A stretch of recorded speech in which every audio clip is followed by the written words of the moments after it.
Masturbation après un avortement. L'avortement peut vous affecter physiquement et émotionnellement à la fois, c'est pourquoi il est important de donner la priorité au repos et aux soins personnels après avoir avorté. L'une de ces formes d'autosoin est la masturbation. Bien que la masturbation soit une forme saine de plaisir et de libération sexuelle, vous vous demandez peut-être si elle est sans danger après un avortement.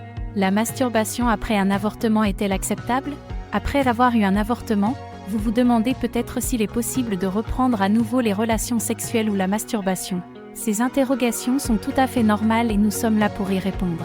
En général, la masturbation ne pose pas de problème après un avortement. Certaines personnes préféreront attendre que leur saignement s'atténue avant d'engager des rapports sexuels ou de se masturber en pratiquant une quelconque forme de pénétration vaginale. Cependant, il n'existe aucune recommandation médicale scientifiquement prouvée évitant la pénétration après un avortement. Nous vous suggérons donc de pratiquer la pénétration sexuelle ou la masturbation dès que vous vous sentez prête. L'élément le plus important ici est d'écouter et de suivre vos désirs. Outre les aspects physiques de la masturbation après un avortement, il faut également tenir compte des aspects émotionnels.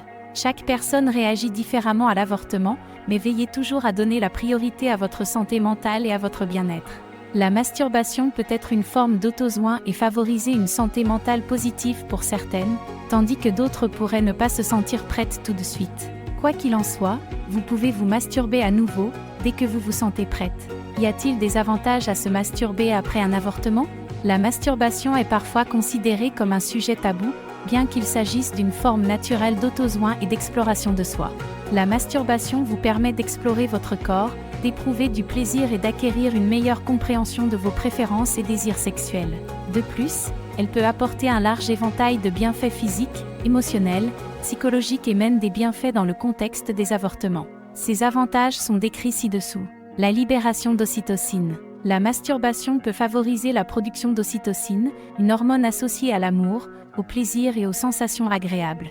Les effets de l'ocytocine peuvent vous être bénéfiques à la fois physiquement et mentalement, en vous aidant à réduire le stress et en vous permettant de ressentir des émotions positives. L'avortement. Les orgasmes génèrent des contractions utérines, aidant le corps à expulser les tissus de la grossesse. Cela favorise le processus d'avortement, le rendant potentiellement un peu plus facile ou plus rapide.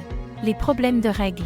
La masturbation peut effectivement aider à soulager les règles douloureuses et les crampes menstruelles. Effet sur les muscles. La masturbation peut également affecter les muscles, en renforçant les muscles pelviens et anneaux tout en soulageant les tensions musculaires ailleurs. La connaissance de votre corps. La masturbation est l'un des meilleurs moyens de mieux apprendre à connaître son corps, et vous pouvez le faire en privé. Lorsque vous apprenez par vous-même ce que vous aimez et ce que vous n'aimez pas, cela se traduit par une amélioration du plaisir et du confort lors d'une relation sexuelle avec un ou une partenaire. Autres avantages. La masturbation présente plusieurs autres avantages, notamment l'amélioration du sommeil, la réduction de la tension sexuelle, l'amélioration de l'image corporelle et de l'estime de soi, ainsi que la diminution du stress.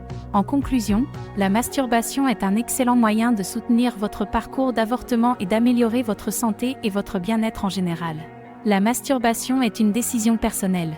Le plaisir sexuel après un avortement est parfois stigmatisé. L'idéologie sociale collective peut nous donner l'impression qu'il est faux de ressentir du désir, d'avoir une libido ou d'avoir une sexualité après un avortement. Cependant, ces croyances sont enracinées dans la stigmatisation qui entoure l'avortement. En réalité, de nombreuses personnes se sentent soulagées après un avortement, et le fait de se sentir bien conduit à éprouver du désir sexuel. Connaissant les bénéfices de la masturbation après un avortement et les effets positifs qu'elle peut avoir, vous êtes peut-être prête à recommencer à vous masturber. En y réfléchissant, il est important d'écouter vos propres désirs. Si vous ressentez un désir sexuel et souhaitez éprouver du plaisir sexuel après un avortement, il est tout à fait acceptable de se masturber. Conclusion. En résumé, la masturbation est une activité parfaitement normale et saine après un avortement. En fait, il peut être bénéfique de se masturber, car cela aide à expulser du corps les tissus de l'avortement.